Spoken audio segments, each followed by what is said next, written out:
Hi, my name is Ivan Coyote, and this is a piece I wrote called Last Train Out of the City.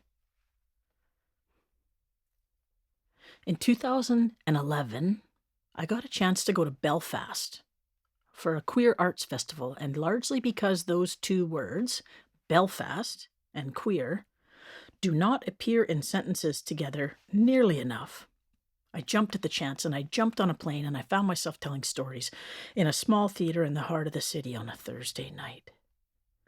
At about 9 p.m., partway through the second half of my show, decidedly mid-story, I heard an untuned orchestra of gymnasium-style metal chair legs squeaking against the concrete floor in concert, and about 10 or 15 members of the audience all got up together and left by the back door. Street lights and a car horn bled into the silent dark for a long moment, and then they were gone.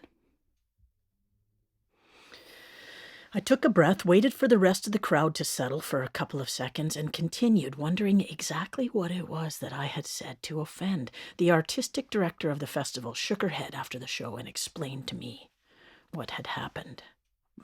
Maybe I should have told you about it before. Sorry, love. Nothing to do with your set. That was lovely. It was just the last train to the country crowd that had to bugger off on time so they could get home and be up early to feed the chickens and the sheep and such. She told me more about it over a shot of Jameson's at the bar.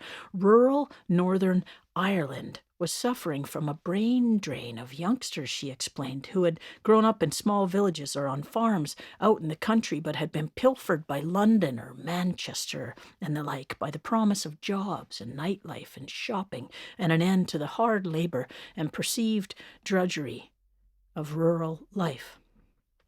This often left aging farmers without their children or grandchildren around to take over the family business, and these now elderly farmers were increasingly unable to maintain their properties and look after their animals. So this had birthed a kind of recent tradition now of single, often butch lesbians who took jobs on these farms, helping out in exchange for a nominal wage and free housing.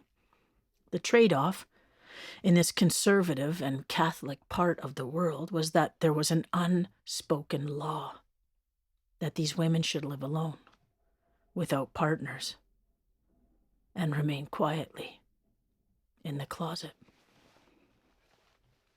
This struck me full in the chest, like the flat and hard side of a pair of fists. That's who had left the theater just after 9 p.m.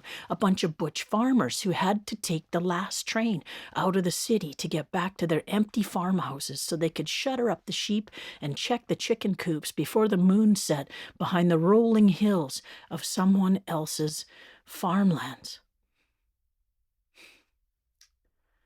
I just dug around in my Facebook past and I found a post from earlier that same day. Posted right after I had taught a workshop to a couple of those butch farmers, but before I knew about the last train to the country. November 13th, 2011.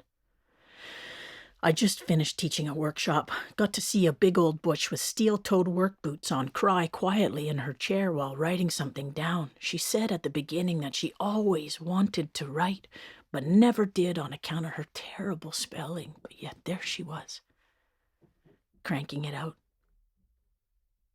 Ever seen anything more beautiful than that? I haven't. Not for a while anyway. Belfast, you move me. You do.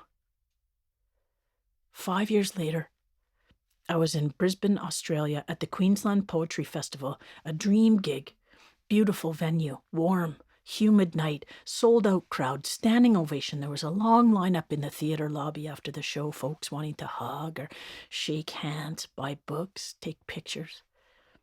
I will never forget her, even though I can't remember her name. And there were about a dozen people that looked a lot like her lingering in the lobby of that big theatre that night in Queensland 5 years ago. She was wearing a striped button-down dress shirt and faded jeans with frayed cuffs and a worn leather belt and hiking boots, barbershop haircut. She smelled of tobacco and Old Spice deodorant. She needed to talk. And so I listened, even though there were people waiting and growing restless behind her. She told me how much she loved the show, and that there were at least 10 places where she would have cried if she were the crying in public type, which she definitely was not. She told me how she grew up on a farm in the outback without community, without role models, without pride parades or flags, without ever holding hands in public with her lover, without books or movies that contained characters that looked anything like her. Nothing, no one, never, not ever.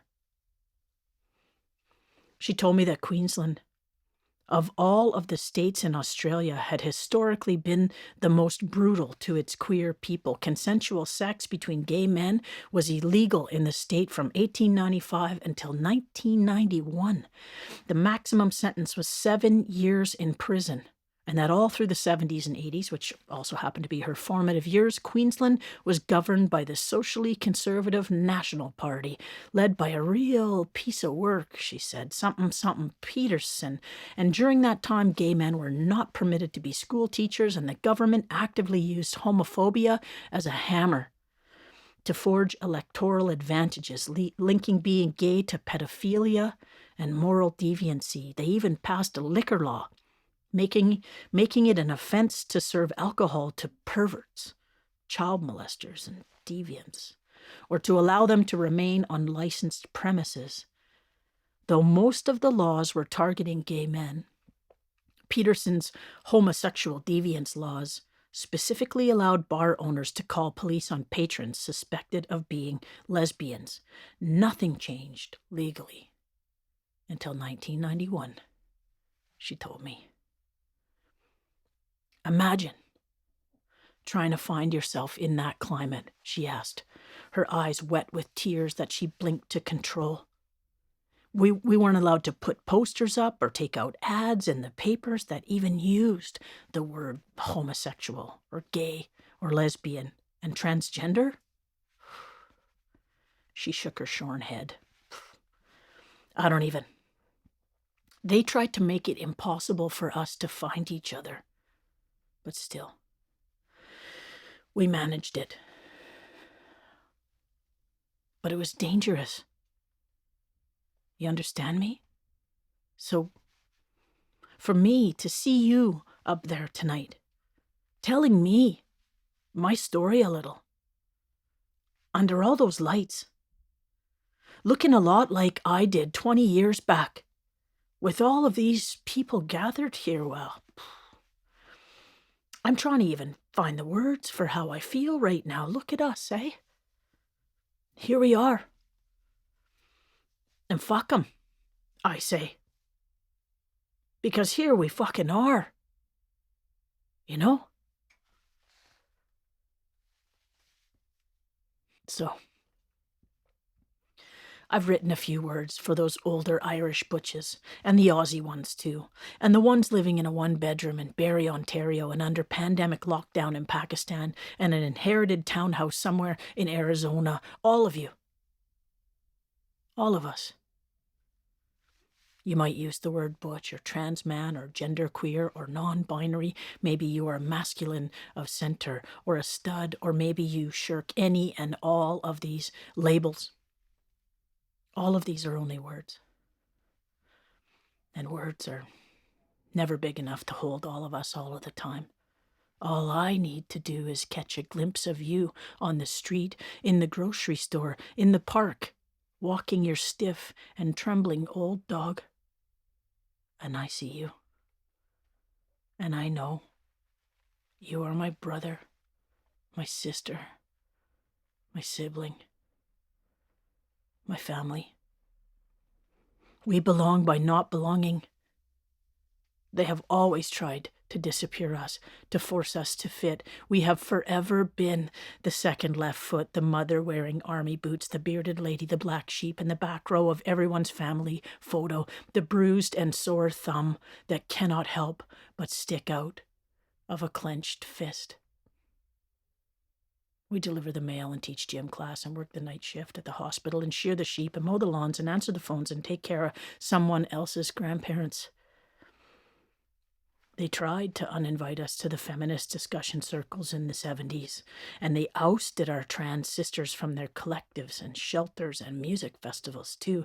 They have divided our ranks, but never truly conquered us. Never all the way. I see some of my future in you.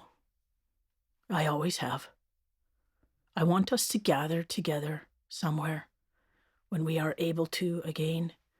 Because now we know, how much this time together must never be taken for granted, never wasted. We will lean in close and tell each other where to get a second-hand suit altered, where the friendly barbers are in this town, and where to buy pants that do not accentuate these hips.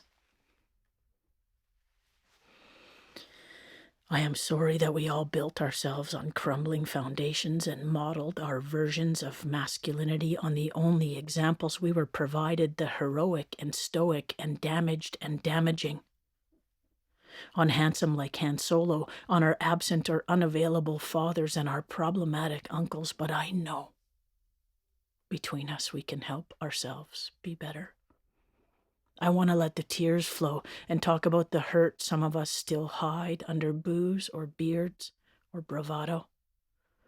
I want to talk together about how we have sometimes skirted, no pun intended, just under the violent eye of the state, that the laws and lawmakers that seek to police and punish queerness almost always aim and fire at our queer brothers and our trans sisters, that they often target our queens and shoot over the heads of kings. I want to speak about the consequences of this, because though we are sometimes invisible, we are never bulletproof. I don't want us to ever draw lines in the sand based on what we call ourselves or our testosterone levels, breast or flat chest or M or F or X or bind or pack or pluck or who you fuck. I promise I will not line up separately for justice or be divided into shifting categories or imposed borders or imprecise pronouns. Because it is not true that words will never hurt us.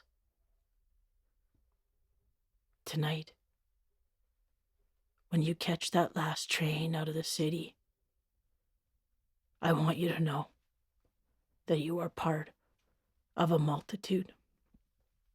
I want you to know that your family is waiting and that we will recognize you when you get home.